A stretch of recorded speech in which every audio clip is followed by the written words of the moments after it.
Petar Grašo je pauzu između brojnih koncerata odlučio iskoristiti kako bi sa suprugom Hanom Huljić i novopridlošlom kćerkicom Albom skoknuo do Rovinja. Supružnici su tako ručali u jednom lokalnom restoranu, nakon čega su sa Albom prošetali centrom grada, što je bila jedna od rijetkih prilika da smo obitelj Grašo vidjeli na okupu.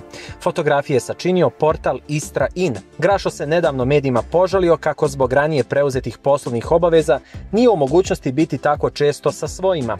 Zajedno provodimo manje vremena nego što bih htio, jer je ova sezona doista pretrpana koncertima koji su dogovoreni prošle godine i prebačeni su na ovo ljeto zbog korone. Baš zbog toga su mi trenuci s obitelji još dragocjeniji. Sretan sam što sam blagoslovljen ulogom roditelja, rekao je Grašo. Podsjetimo, Hana i Petar su se vjenčali 19.2. ove godine, a 5 mjeseci kasnije na svijet je došla njihova kćerkica Alba.